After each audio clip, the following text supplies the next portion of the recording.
C'est une honte qui a fait le tour du monde, une insulte pour la République démocratique du Congo. Des opérateurs économiques expatriés qui empêchent les autorités congolaises de se rendre dans des zones d'exploitation minière dans l'est de la RDC. Ces faits a révolté l'opinion tant nationale qu'internationale qui constate avec beaucoup de regret l'incapacité d'un État indépendant à pouvoir exercer sa souveraineté. Entre-temps, le gouvernement congolais a du mal à faire appliquer l'arrêté interministériel portant sur la baisse des prix de produits surgelés. Cette résistance de la part des opérateurs économiques a révolté l'Association des vendeurs des denrées alimentaires surgelées en colère contre la passivité des autorités congolaises face à ces importateurs inflexibles qui refusent de se conformer à la décision du gouvernement de la République. Le développement de ces titres et tant d'autres, c'est dans le corps des 6 numéros du magazine Fiscalité et Développement dans une présentation de Didi Mavambu, Nombolo Pepe, Frédéric.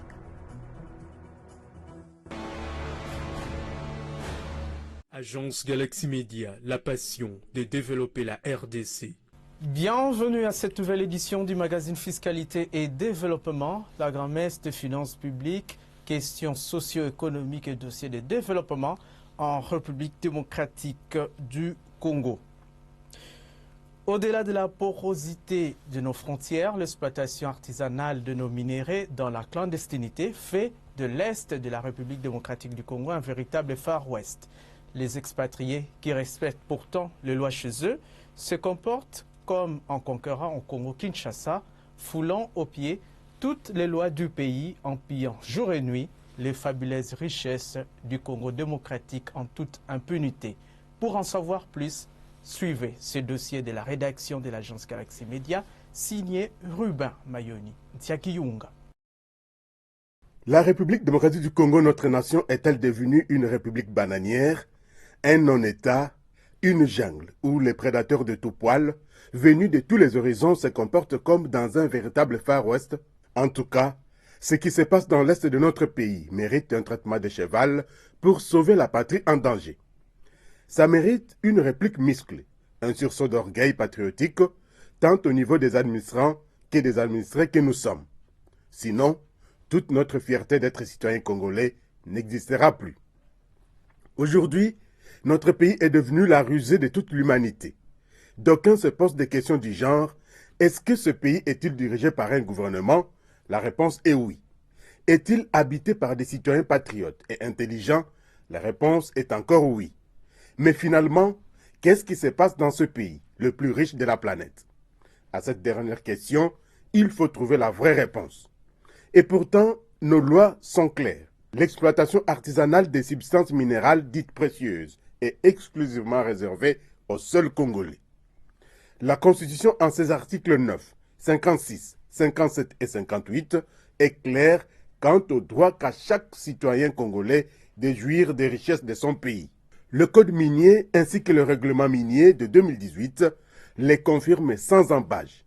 Mais qu'est-ce que nous ne vivons pas comme désordre organisé à l'est du pays? Peut-on parler des malédictions des minerais qui nous attirent des guerres interminables? J'ai pensé faire la ronde, commencer par l'est du pays. Vous savez, le minerai du Congo pose problème aujourd'hui parce que, vous savez bien, si nous avons la guerre à l'est, c'est à cause de nos minéraux. Et moi, en tant que ministre des Mines, j'avais décidé de palper du doigt les réalités du terrain pour que je puisse ramasser tout ce qui ne semble pas marcher dans la réglementation de mon secteur, à pouvoir chercher des voies et moyens comment recadrer les choses pour l'intérêt de la nation congolaise ainsi que du peuple congolais. L'humiliation est à la fois grande et totale lorsque les étrangers fraudeurs dictent leurs lois devant la presse. Là, nous sommes à l'aéroport de Bukavu. Pour aller sur une mine du Congo, il faut l'autorisation des Chinois. Ça veut dire que il existe un territoire chinois dans ce pays, la RDC. Un territoire chinois tout simplement parce que personne ne sait ce qu'on produit dans ces mines-là, personne ne sait les quantités de minerais que l'on sort dans ces mines-là. Personne ne sait ce qui se passe dans ces camps-là, dans ces mines-là. Ils déclarent ce qu'ils veulent. Mais c'est classé en mine artisanale. Dans les statistiques des mines que l'on présente, personne ne peut dire ce qui sort des mines chinoises. Les compagnies occidentales qui ont acheté ici il y a quelques années, qui ont signé ici il y a quelques décennies, les ont toutes vendues à celui qui avait du liquide, les Chinois. Aujourd'hui, si vous voulez visiter une mine, vous demandez l'autorisation. Lorsqu'une délégation officielle mixte s'est fait humilier sous les caméras de la presse internationale, on se demande, on est où là? On arrive sur place, on nous dit, les Chinois ne veulent pas que vous arriviez là. Les Chinois ne veulent pas que vous arriviez là. Avec l'autorisation de qui vous allez arriver voir l'exploitation des Chinois qui n'est pas artisanale, qui est au minimum semi-industriel, si pas industriel. Nous avons dû donc demander aux pilotes de survoler les sites. Nous avons filmé. Et je passe en passant ici en disant que nous sommes accompagnés d'une équipe de journalistes de France 24 et des RFI avec un journaliste que vous connaissez tous, Alain Foucault, qui avant notre départ, le mercredi, a été reçu par son Excellence le Président de la République pour lui dire ce qu'il venait faire ici. Montrer pourquoi les Congolais ne bénéficient pas de leur richesse minière. Ils sont protégés.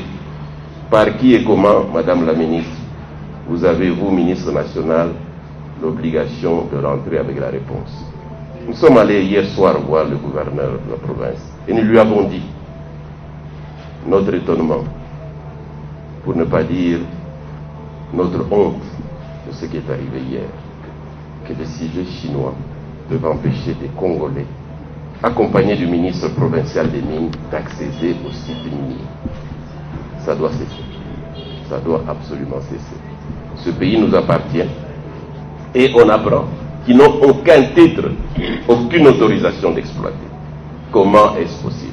Lorsque les petits porteurs atterrissent et décollent, des routes en terre battue ou des pistes non contrôlées où il n'y a aucune présence de l'État, lorsque les dragues robots sont installés par dizaines sur des rivières comme ici, au confluent des rivières Lugulu et Ulindi, dans les territoires de Kailo, en chefferie de Bikunja-Kunja, et que les militaires et policiers congolais, payés par les trésors publics, protègent armes au poing les fraudeurs expatriés, il y a de quoi retourner Lumumba et Mobutu de leur tombe. Lorsque les Chinois et les Ougandais débarquent sans titre ni qualité à l'intérieur du territoire national, comme ici, à Mambasa en Ituri, et commencent directement à exploiter les minerais tout en détruisant l'environnement, il y a de quoi piquer une crise de nerfs. C'est un constat amer, d'autant plus que le travail vient de commencer, ça fait 5 jours. Mais regardez les dégâts sur le plan environnemental. Je trouvais des sujets chinois avec quelques Ougandais. Il y a des éléments commis à leur sécurité. Et je suis venu en comité de sécurité avec le chef des chefferies. Nous avons constaté qu'ils n'avaient pas sur eux des cartes, aucun document sur eux, ils sont en situation irrégulière à Mombasa. Alors ils ont déjà commencé à exploiter, il y a toutes sortes de machines. Alors c'est inacceptable que des sujets étrangers puissent se balader dans notre pays sans un document sur eux. Il va sans dire que le problème est bien connu des autorités nationales. Lorsque nous avons survolé pour aller à Ouacha, nous avons vu des tentes.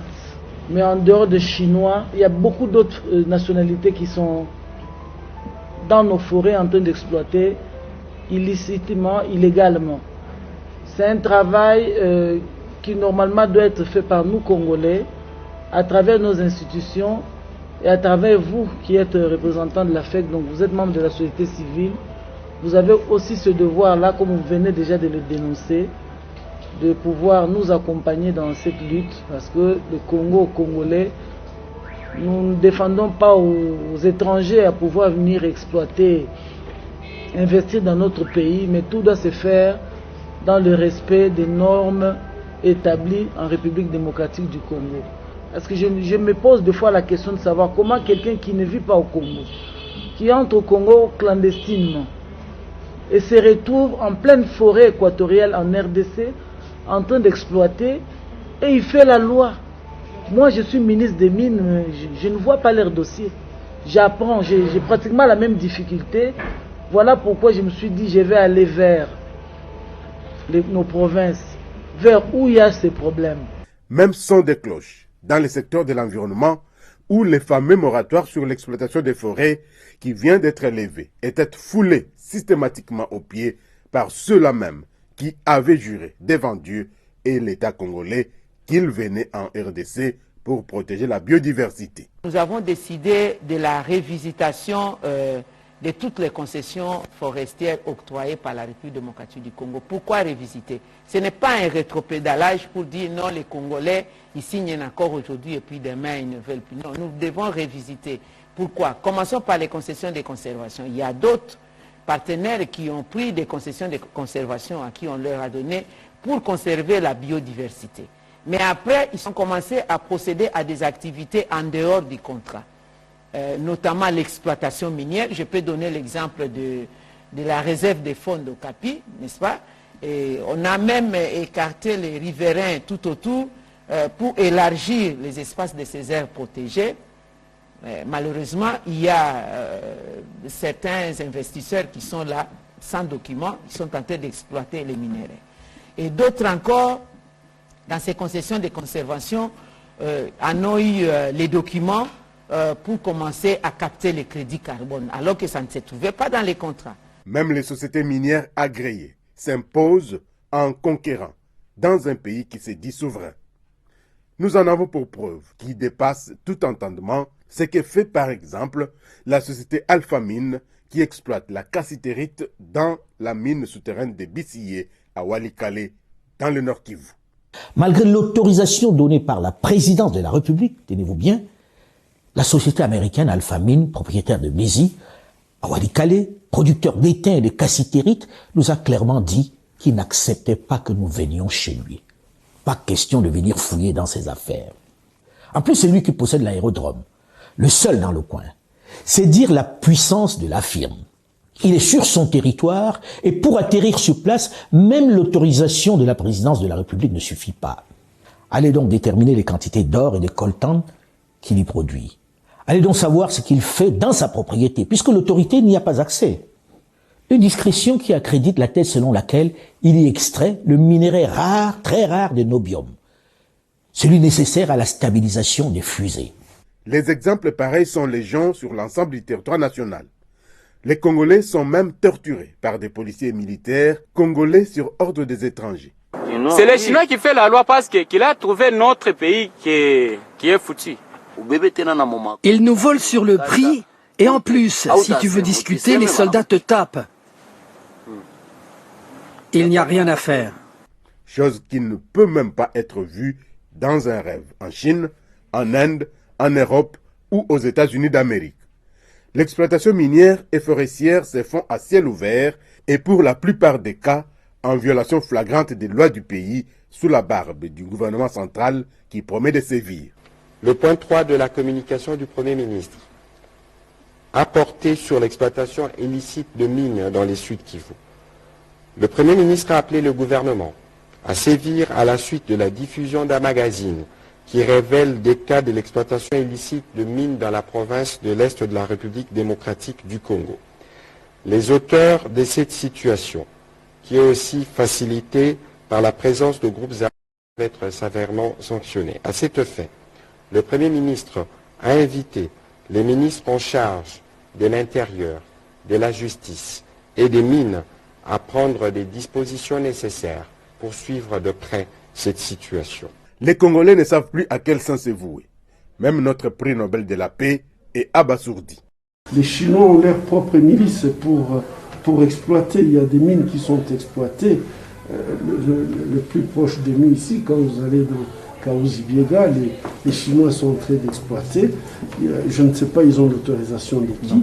Mais je peux vous dire aussi qu'ils sont maintenant en train de vendre de l'or sur le marché noir. Donc, c'est-à-dire, ils viennent de l'or exploité sur le territoire congolais. L'autorisation de qui, on ne sait pas, mais cet or est vendu sur le marché noir. Ça veut dire qu'ils ne paient pas de taxes, ils empochent leurs dollars et ils partent. Alain, je crois que nous sommes dans une situation très difficile quand on voit comment l'exemple du Congo, aujourd'hui c'est l'absence, je dirais que même on a une absence de l'État. Parce que si un Chinois il vient de la Chine, il vous impose, il vous fait sortir de chez vous, il est en train d'exploiter l'or congolais, il vient, il le vend au marché, il met ses dollars en poche, et puis il part, il ne paye pas de taxes, d'ailleurs il s'en fout. Je peux vous dire qu'à Chabunda, ils ont même tué. Si la société civile est arrivée jusqu'ici, c'est puisque, en fait, les récalcitrants, ils étaient tout simplement tués dans votre propre pays. Le président de la République doit taper du poing sur la table pour sonner la fin de cette récréation anarchique qui n'a que trop duré. Nos deux chambres du Parlement doivent se réveiller de leur torpeur pour interpeller le Premier ministre et l'ensemble de son gouvernement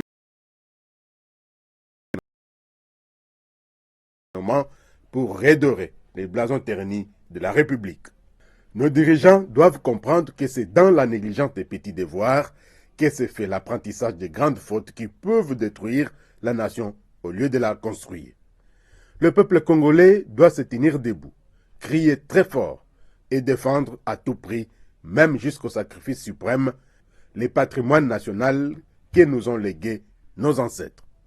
Quant à la presse, nous avons toujours dénoncé ces abus flagrants, nous avons plusieurs fois proposé des solutions à cette humiliation nationale, mais personne, alors personne, ne voulait croire en ce que nous disions. Jérôme Sekana Papa, journaliste économique et coordonnateur national du réseau des journalistes économiques et d'investigation réunis au sein des toiles d'araignée, avait tiré la sonnette d'alarme en proposant des solutions idoines pour mettre fin à l'insécurité qui écume l'est du pays. Il s'agit entre autres, parmi ces solutions, de la suspension de l'exploitation artisanale des minerais pendant 3 ans renouvelables, la création du rideau de fer et l'obligation à toutes les sociétés minières d'exporter leur cargaison via Matadi dans le Congo central. Aujourd'hui, tout le monde en parle parce qu'un journaliste de RFI et France 24, Alain Foka pour ne pas les citer, vient de les répéter. Nous félicitons ses confrères pour le travail abattu et remercions son équipe technique pour ces images à couper le souffle. Qu'à cela ne tienne, faisons confiance en nos médias. Consommons d'abord congolais, s'il vous plaît. Ils sont en colère contre non seulement les opérateurs économiques principaux importateurs de produits surgelés, mais aussi et surtout contre le gouvernement congolais. Ces vendeuses et vendeurs de denrées alimentaires surgelées ont manifesté vendredi et samedi dernier leur mécontentement contre l'indifférence des autorités congolaises face à la résistance de ces importateurs. Ces derniers refusent de se conformer à la décision du gouvernement de la République, celle de baisser les prix des produits surgelés sur le marché congolais. Plusieurs chambres froides sont restées fermées durant 2 jours. Les explications de Priska Sekana Kinzondi sur les images de Christian Kenina Ntseliema. Vendredi 3 et samedi 4 septembre 2021, des journées ouvrables, mais difficile de ne pas se rendre compte de la fermeture de nombreuses chambres froides dans différents marchés de la capitale congolaise. Des Gambela à Matadi-Kibala, en passant par le rond-point Gaba, Selembao, Matete, Kimbantseke et Lemba, le constat est le même. Les propriétaires de chambres froides se plaignent depuis quelque temps des pressions qu'ils subissent de la part de différents services communaux et provinciaux déployés sur le terrain pour les amener à baisser le prix de produits surgelés tels que l'expliquent les vendeurs et vendeuses rencontrés au marché du cinquantenaire à Pascal dans la commune de Kimbantseke. Gouvernement na biso ezolobake ba importateur bakitisi biloko na prix au gouvernement alobaki. Ministre économie alobi bango basi bakitisi be biso ba congolais nde tolingi kokitisa biloko te. Akotindela biso ba gens baya okanga biso. Yango journal lelo tokangi. Eloko moko ekiti ezate. Président de la République, président de la République na mutu musute ayoka ngo place aza. Eloko moko ekiti te. Eloko ekiti kama loba na bango bazo kosa tolongoli 25%. Pour la document bazo signé. Mais quoi appliquer va appliquer l'euro te. Il y a de cela 2 mois, le ministre de l'économie avait annoncé la baisse de prix de produits surgelés tels que le poulet, le poisson chinchard communément appelé mpiodi, Les cotis et la cuisse de poulet, des aliments les plus prisés dans les ménages congolais et plus particulièrement ceux de Kinshasa, la capitale. Mais au grand étonnement de tous, ces mesures peinent encore à être appliquées sur terrain après la signature de l'arrêté interministériel. D'où les maintiens à la hausse de prix de produits surgelés. Les importateurs refusent de nous vendre. Ils nous disent qu'on n'a pas réduit le prix. Le prix n'a pas été réduit et nous devons vous vendre au même prix. En tout cas, après, nous avons sollicité le ministère pour qu'il nous donne des précisions. Au ministère, on nous a donné surtout de prix qui a été fait pour déposer un peu partout. Alors nous devons appliquer, qu'est-ce qu'on nous dira? Il faut attendre l'arrêté ministériel. L'arrêté est sorti, le prix ne change pas. Alors il y a maintenant une équipe descendue sur le terrain pour contrôler si effectivement on a commencé à appliquer le prix qui a été annoncé par le ministère de l'économie. Alors au lieu d'aller voir d'abord les importateurs qui amènent les produits ici, ils commencent par nous. Et nous ne savons pas quoi faire. Donc nous sommes condamnés de continuer à vendre au prix que les importateurs nous vendent. Nous mettons tout simplement $1 pour liquider la marchandise. Mais jusqu'à présent, le prix n'ont pas baissé et nous demandons au ministère de revoir avec les importateurs. Ironie du sort. Le président des distributeurs et exploitants de Chambre froide du Congo explique également que du côté des importateurs, ces derniers semblent ne pas reconnaître l'effectivité de la mesure prise par le gouvernement congolais portant sur la baisse de prix de produits surgelés.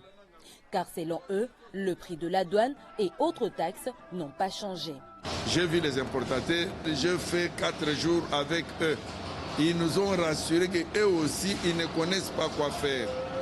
Alors, le prix qui a été déclaré, on nous a imposé. On n'a pas signé quelque part que nous devons appliquer ce prix-là. Parce que la marchandise que nous avons, nous les avons achetées à cher et on a payé des douanes. Alors, il nous faut terminer la marchandise et ensuite, il va appliquer le prix là. Mais si on réduit la douane, on doit vendre. Et nous sommes rentrés, le ministre et le secrétaire général de l'économie est descendu sur le terrain, il n'a pas réussi à convaincre la population. Pour trouver une solution qui rentre dans la vision du chef de l'État, Félix Antoine Tshisekedi Tshilombo, celle de promouvoir la classe moyenne, le président de distributeurs et exploitants de Chambre froide du Congo estime que le gouvernement congolais devrait promouvoir et accompagner les importateurs congolais qui connaissent la réalité du terrain. On a besoin des importateurs congolais. À notre niveau, nous avons 2-3 importateurs donc qui ont les moyens, qui veulent devenir importateurs. Mais nous avons proposé ça à l'économie parce qu'avec eux, ils vont respecter le prix donné par notre pays. Avec les Libanais, sont des étrangers. Ils ne nous accepteront jamais.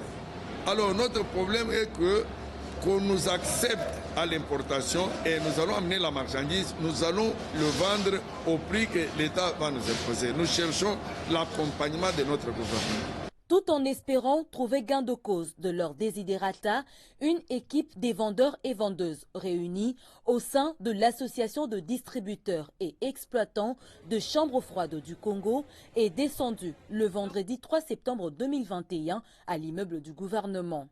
Malheureusement, jusque tard dans la journée, ces derniers n'ont pas été reçus par le ministre de l'économie. Ils promettent ainsi de poursuivre le combat contre la hausse de prix de produits surgelés. Entre-temps, sur les différents marchés de Kinshasa, les prix de produits surgelés demeurent en hausse malgré la décision du gouvernement relative à la réduction de coûts de ces aliments à côté d'autres denrées alimentaires de grande consommation dont les prix sont restés volatiles. Cela fait plus de 4 semaines depuis que le gouvernement a annoncé la baisse des prix des produits surgelés sur toute l'étendue du territoire national. Mais sur le terrain, rien n'indique une baisse effective de prix. Au contraire, c'est chaque jour que le prix des produits continue de prendre de l'ascenseur sur le marché quinois. Au sujet des poulets Witki par exemple, un carton de 10 pièces coûte 83 000 francs congolais au marché de la Liberté. Au marché Zikida, il faut débourser 84 000 francs congolais pour l'avoir. 81 000 francs congolais au marché Gambela. Et enfin, au marché Matete, le coût revient à 86 000 francs congolais. Du côté légumes, les feuilles de manioc, communément appelées pondou, le prix de la botte est à hausse depuis un certain moment, expliqué par la saison sèche et le manque de pluie dans la partie ouest du pays. La botte se vend donc à 3 000 francs congolais au marché de la Liberté, 4 000 francs congolais au marché Zikida, 3 000 francs congolais au marché Gambela et à 3 500 francs congolais au marché Matete. Concernant les riz, le prix d'un sac de 25 kg a connu une légère hausse depuis la semaine dernière, passant de 45 500 francs congolais à 46 500 francs congolais au marché de la Liberté. Stabilité par contre au marché Zikida où le prix est resté à 47 500 francs congolais. Même constat fait au marché Gambela où le prix d'un sac de riz se vend à 47 000 francs congolais et au marché Matete à 46 600 francs congolais. Pour le sucre de la société sucrière de Koulingongo, un sachet de 5 kg se négocie à 9 600 francs congolais au marché de la Liberté, à 10 500 francs congolais au marché Zikida, à 10 000 francs congolais à la fois au marché Gambela et Matete. Bouclant ces passages en revue de prix de quelques denrées alimentaires avec le fruit, orange, dont un lot de 5 fruits coûte 1 500 francs congolais au marché de la Liberté, 2 000 francs congolais au marché Zikida et Gambela et 1 500 francs congolais au marché Matete. Telles sont les tendances de prix des produits alimentaires de grande consommation collectées par l'agence Galaxy Media au samedi 4 septembre 2021. Définition des stratégies et actions en vue de la mise en œuvre du contrat de performance signé entre le ministre des Finances et la Direction générale des impôts. C'est le thème au cœur des travaux du séminaire de directeur de cette régie financière organisé du 1er au 4 septembre 2021 à l'hôtel Béatrice ici à Kinshasa. Ce séminaire de 4 jours a abouti par la signature du cahier de résolution et de contrat de performance entre le patron de l'administration fiscale congolaise, Barnabé Mwakadi Mwamba, et les directeurs centraux, provinciaux et urbains des impôts. La finalité est d'atteindre, voire dépasser les assignations budgétaires réajustées de 2021. Jocelyn Babalomba, Céline Boumba, Angelani Lagrasse. C'est le tout premier séminaire des directeurs des impôts organisé à la Direction générale des impôts depuis l'avènement de la nouvelle équipe dirigeante et ce, dans le cadre de la maximisation des recettes publiques. Des assises axées sous le thème « Définition des stratégies et actions pour la mise en œuvre des contrats de performance » signés le 22 juillet dernier entre les ministres des Finances et les régies financières pour l'exercice budgétaire 2021. Ces travaux ont permis à chaque séminariste de s'approprier d'une part des engagements avec le ministère des Finances et des indicateurs de performance à réaliser en vue d'un suivi constant et continu des services pour les rendre rentables. Et d'autre part, du plan d'action pour la mise en œuvre du contrat de performance élaboré par la haute hiérarchie de cette régie financière. Pendant les 4 jours de travaux, ces directeurs des impôts ont également réfléchi sur comment ressortir les options stratégiques et adéquates dans toutes les missions fiscales dans le but de maximiser les recettes de l'État.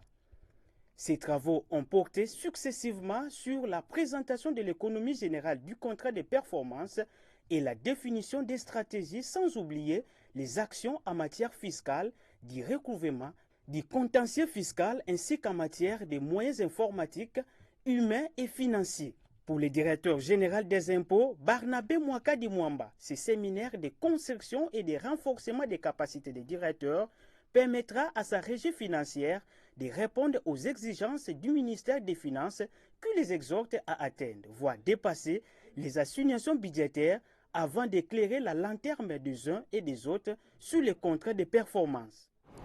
L'élément substantiel du contrat consiste en l'augmentation volontariste des 15% des recettes annuelles ciblées et réajustées à 10 780,6 milliards de francs congolais contre les prévisions budgétaires de 9 374,5 milliards de francs congolais, plaçant ainsi la cible au-dessus des recettes fixées dans le cadre du programme facilité élargie des crédits conclus entre le Fonds monétaire international qui est de l'ordre de 10 198 milliards de francs congolais, soit 5 636 milliards de francs congolais pour la DGI, contre les prévisions de 4 900,8 milliards de francs congolais. À la clôture de ces assises, la haute hiérarchie ainsi que le directeur centraux et provinciaux de la DGI ont procédé tour à tour en présence du ministre des Finances à la signature du cahier de différentes résolutions prises au cours de ces séminaires d'une part et à la signature du contrat d'objectifs et de moyens entre le directeur général des impôts et les directeurs des grandes entreprises d'autre part. Au cours de ces échanges, les participants ont adopté 35 résolutions réparties dans plusieurs domaines. Le patron des impôts a appelé chaque responsable au sens des responsabilités afin de garder le cap. J'en appelle donc à votre sens des responsabilités pour gagner les paris de garder la direction générale des impôts au rang de la première régie mobilisatrice des recettes publiques dont le gouvernement de la République a grandement besoin pour financer son programme au mieux des intérêts du peuple congolais. Le ministre des Finances, Nicolas Kazadi Kadima, qui a ouvert et clôturé ces assises, a félicité les autorités de la Direction générale des impôts pour l'organisation de ces séminaires qui coïncident avec le commencement du dernier quadrimestre. Ainsi, l'Argentine nationale a porté à la connaissance des agents et cadres de la DGI de la modification imminente du contrat de performance signé au mois de juillet dernier. Il a par ailleurs appelé la DGI à jouer pleinement son rôle dans la mobilisation des recettes pour les comptes du Trésor public. Je crois qu'il est possible de doubler graduellement le niveau de nos recettes pour atteindre cette moyenne africaine autour de 20% du PIB. C'est à ce niveau que la DGI doit jouer son rôle de la première et la principale régie financière. Maintenant, je me réjouis qu'à ce jour, la DGI a mobilisé 4 213 milliards de francs congolais, soit 56% de l'ensemble des recettes internes.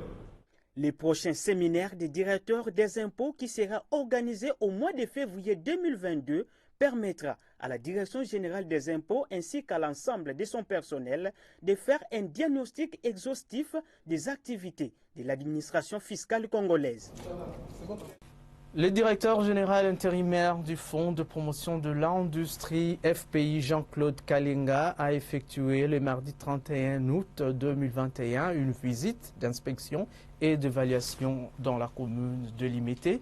Il a d'abord visité un bâtiment acquis par Dation en paiement au quartier Kingabwa. Ensuite, procédé à l'évaluation du niveau d'exécution des travaux du centre féminin Marie-Antoinette Mobutu à la 13e rue Limete, un site en pleine rénovation et modernisation par la fondation Denis Nyakeru Tshisekedi qui a sollicité et obtenu du FPI une subvention. Regardez.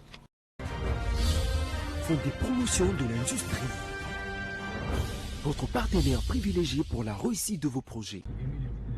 Cette descente sur le terrain de Jean-Claude Kalinga Makonga, directeur général intérimaire du Fonds de promotion de l'industrie FPI, accompagné de quelques cadres, a été voulue pour visiter une énième immeuble récupéré par le FPI dans le cadre du recouvrement forcé de ses créances auprès des CD8 insolvables. Le dernier immeuble acquis en Dation en paiement se situe dans la commune de Limete, quartier Kingabwa, sur l'avenue de l'Est, numéro 12/4920. Cela suite à l'exécution de l'ordonnance numéro 185/MU 302 du tribunal de commerce de Kinshasa-Matete et RP 34 558 du tribunal de paix de Matete. Dossier inscrit au numéro RHJ 135/CPHJ/GMB/21.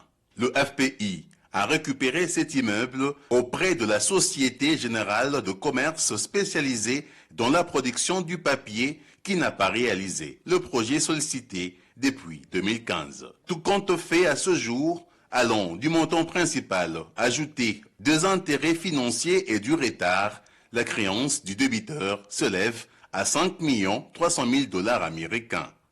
À tous les débiteurs insolvables du FPI, le directeur général intérimaire Jean-Claude Kalenga a promis de dire sur le ton quant au recouvrement forcé. Un contrat est un engagement entre deux parties. Et les deux parties se sont engagées, ils ont des obligations et des devoirs réciproques. Si l'une des parties ne respecte pas ses obligations et ses engagements contractuels, donc il met l'autre partie dans une position où il doit recourir à toutes les voies judiciaires. Eh bien, nous allons continuer.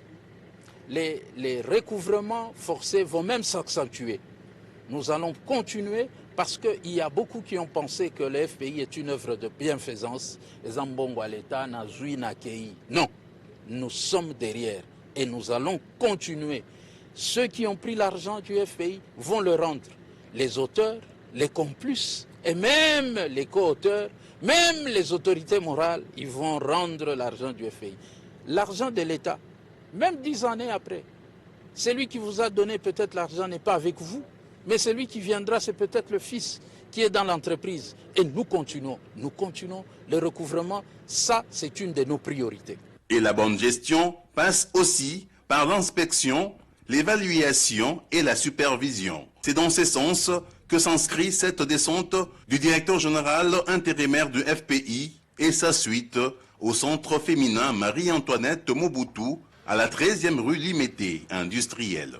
Ce site historique est en pleine réhabilitation et modernisation grâce à la fondation Denise Nyakero Tshisekedi et le FPI, parmi tant d'autres partenaires, a eu à accorder une subvention sollicitée par cette fondation. Le tour du chantier a été fait. En sa première phase, les travaux en cours d'exécution concernent les bâtiments de l'école secondaire, primaire et maternelle, l'atelier de couture et les travaux de gestion des eaux de pluie. Très satisfait de la gestion des fonds octroyés par subvention, Jean-Claude Kalenga a félicité la fondation Denise Nyakero qui s'aligne aux exigences de contrôle édictées par le FPI.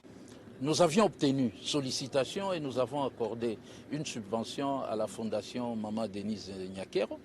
Et comme elle se soumet aux procédures du FPI, nous avions commencé par accorder une partie et nous sommes venus pour visiter et voir qu'est-ce qu'on a fait de la partie que nous avions libérée.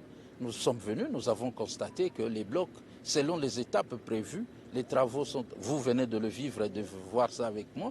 Et puis nous aurons une réunion d'évaluation dans les jours qui suivent parce qu'il faudrait que nous finissions notre financement et afin de permettre que les élèves ou les filles viennent trouver un environnement assez propre et propice pour une bonne éducation.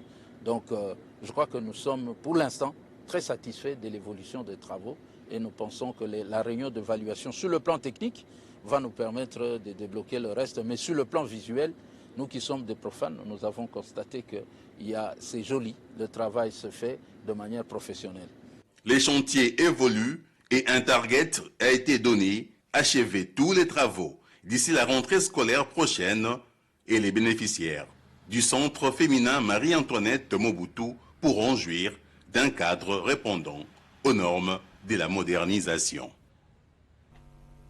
Et puis le gouverneur de la ville de Kinshasa, Gentini Ngobila Mbaka, a visité le mardi 31 août 2021 dans la commune de Lemba, l'un des sites où sera érigé un centre de compactage pour le processus de recyclage de bouteilles en plastique par l'entreprise Okeplast. C'est un investissement inscrit dans le cadre du projet Kintoko, initié par Okeplast et qui vient en appui au projet Kinbopeto, vise à revêtir la ville de Kinshasa de sa plus belle robe d'antan et en même temps contribuer à l'assainissement de l'environnement ainsi qu'à la lutte contre le chômage. Reportage signé Naomi Makwela Echune. C'est exactement ici Sur ce terrain, situé dans la commune de Lemba, à face de l'échangeur, qui sera construit l'un des centres de compactage de la société Okeplast pour le recyclage de bouteilles plastiques abandonnées dans les endroits publics. Très intéressé à ces projets qui rentrent dans la vision Kinbopeto, le gouverneur de la ville de Kinshasa, Jean Tiningo Bilambaka, s'est rendu sur place pour inspecter les lieux où sera implantée cette unité qui s'inscrit dans le cadre du projet Kintoko initié par la société Okeplast. L'autorité urbaine a profité de cette descente pour d'abord régler un différend foncier sur ces terrains et ensuite autoriser le démarrage de ces projets en caractère socio-économique et environnemental. Bon, effectivement, nous avons été à côté de l'entrave de l'échangeur pour faire partir un monsieur qui a spolié.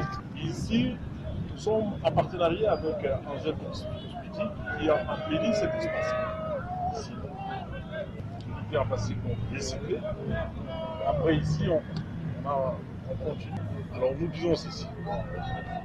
Quinoises et Quinois, réveillez-vous. Si vous ne vous réveillez pas, nous allons vous réveiller. Nous avons créé ce que nous avons appelé unité spéciale la protection de l'environnement.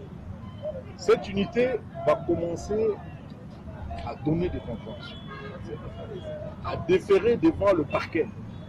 Ce sont des infractions. Les gens qui n'aménagent pas leur espace, leur devanture de maison, vont commencer à se présenter au parquet. Et s'ils ne payent pas les amendes, ils vont se retrouver en prison.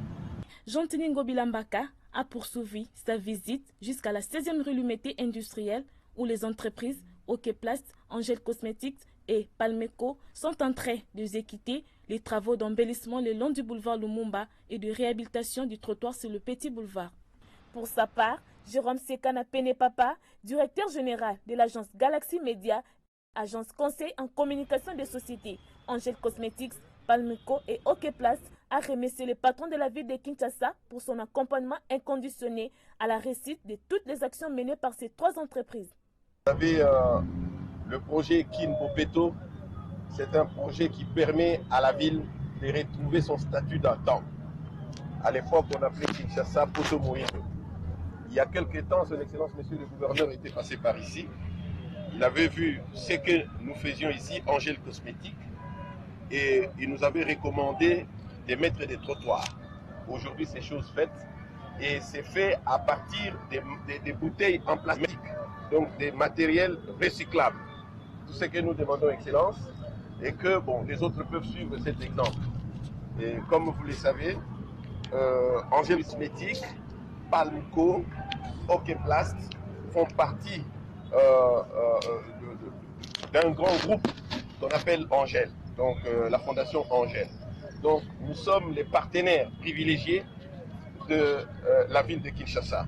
Et nous tenons à remercier son Excellence, Monsieur le Gouverneur, qui vient de décanter une situation. Nous avions des problèmes avec le centre de compactage, parce que nous devions en avoir 4. Et son Excellence, Monsieur le Gouverneur, vient de décanter la situation parce que nous collectons à ces jours 20 tonnes par jour. Nous voulons monter en puissance pour atteindre 50 tonnes de bouteilles en plastique. Et son Excellence, Monsieur le Gouverneur, a déjà visité l'usine que nous construisons sur poids lourd. Cette usine qui est la 2e en Afrique et qui pourra maintenant recevoir tout ce que nous collectons, nous achetons dans la ville de Kinshasa. Donc si nous construisons les points de compactage au niveau de l'échangeur délimité, les 4 est là. D'ici décembre, nous osons croire que, en tout cas, nous allons monter en puissance et l'usine pourra être inaugurée et nous allons vraiment contribuer à Kinbopeto. Nous allons accompagner la vision, combien salvatrice, combien environnementale de son Excellence, Monsieur le Gouverneur. Au nom d'Angèle Cosmétique, de Palmeco et d'Okeplast, nous tenons à vous remercier sincèrement, Excellence, Monsieur le Gouverneur. Okeplast propose de construire 4 centres de compactage et dispose 22 centres de collecte de bouteilles plastiques disséminés dans la ville de Kinshasa. L'idéal est de rendre l'environnement quinois sain et sans bouteilles en plastique tout en offrant de l'emploi aux jeunes. Les travaux de rénovation de l'aile 3 du bâtiment de la fonction publique sont en cours. Ils sont en bonne évolution. C'est le constat fait ce samedi 4 septembre 2021 par le coordonnateur du projet de réforme et de rajeunissement de l'administration publique PRAP à l'issue d'une visite de ces installations. Ruben Mayoni, Marianne Bassoussou, Sakoumou et Fonfon Makitou Doma étaient de la partie au cours de cette visite. Reportage. Ces installations de l'aile 3 du bâtiment de la fonction publique vont accueillir dans les tout prochains jours les systèmes intégrés de gestion des ressources humaines et de la paie CIGRH Paye. Les travaux de rénovation et de réhabilitation des locaux sont en cours d'exécution grâce au projet de réforme et de rajeunissement de l'administration publique PRAP financé par la Banque mondiale et le gouvernement congolais. Au cours d'une visite d'inspection effectuée dans les bâtiments, suivie d'une réunion d'évaluation des travaux, le coordonnateur AI du PRAP, Jean-Paul Mabaya, est plus que satisfait de l'évolution des travaux. Alphonse Kitoko, architecte responsable qui exécute les travaux, a rassuré que les délais seraient respectés. L'exécution étant à 70% avant la remise provisoire des infrastructures devant intervenir le 20 octobre prochain. Ça y est, l'entrepreneur est prêt à terminer ses travaux même avant les délais, avant le 20 octobre.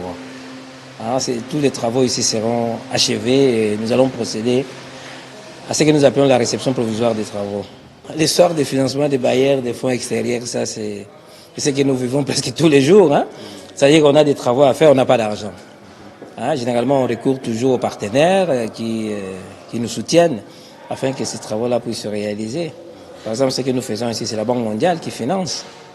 Signalons que cette L3 va abriter différents bureaux affectés au système intégré de gestion des ressources humaines et de la paie, infrastructures de l'État mises à la disposition du ministère de la fonction publique, dont les designs et la location sont pensés dans une optique de mutualisation et des infrastructures publiques. Il convient de noter que le projet d'opérationnalisation de CIGRH Paye est un projet structurant de nature à changer profondément les modes de gestion gouvernementale à travers les grands piliers qui sont le renforcement du ministère de la fonction publique, la circulation des données et de l'information, le traitement des données et la restitution de l'information, ainsi que la constitution de la base des données des agents de l'État.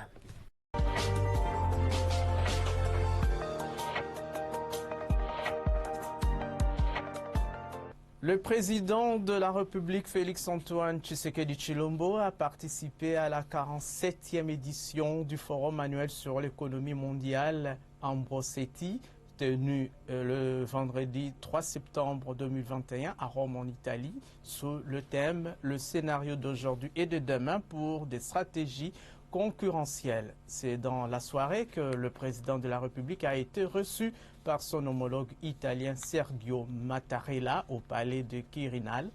Les deux chefs d'État ont échangé sur la consolidation de la coopération bilatérale entre Kinshasa et Rome. Plusieurs représentants d'entreprises, de chefs d'État du monde et autres personnalités ont répondu présents à ces assises. Sachez que Ambrosetti est une rencontre internationale de discussion sur des questions relatives à l'économie qui se tient chaque année depuis 1975 à la première semaine du mois de septembre. On prend à présent les nouvelles de cours de principales matières premières sur le marché international au deuxième fixing du samedi 4 septembre 2021. Après le vert de la fin du mois d'août, les cours du brut ont commencé le mois de septembre dans le rouge, quoique au-dessus de la barre de 70 $ américains le baril, comme c'est le cas à Londres, où le baril a coûté 72,40 $ américains, en baisse de 0,60%. Baisse également de 1,10% à New York du prix du brut léger américain, le baril revenant à 69,14 $ américains. Selon le site prixdubaril.com, les cours du pétrole ont reculé vendredi à l'issue d'une séance davantage marquée par les craintes d'un ralentissement de l'économie que par les nouvelles du secteur Réunion OPEP et Ouragan Ida qui avaient capté l'attention du marché en début de semaine. Sur le marché minier, la tonne métrique du cuivre a coûté 9 364,11 $ américains, toujours en baisse de 1,72%. Le cobalt a repris du poil de la bête. La tonne métrique est en hausse de 0,83% cette semaine, coûtant 50 505 $ américains. Pour la 23e semaine consécutive, l'once d'or est toujours à 0,0%, le prix de la tonne métrique revenant à 1828,06 $ américains. Volatilité sur le marché agricole, la tonne du maïs s'est négociée à 508 $ américains en baisse de 1,45%, hausse par contre du prix de la tonne du riz de 0,73% pour se situer cette semaine à 13,07 $ américains. La tonne du blé s'est vendue à 715 $ américains, soit une hausse de 1,93%. Côté café, la tonne a coûté 193 $ américains, en baisse de 1,35%.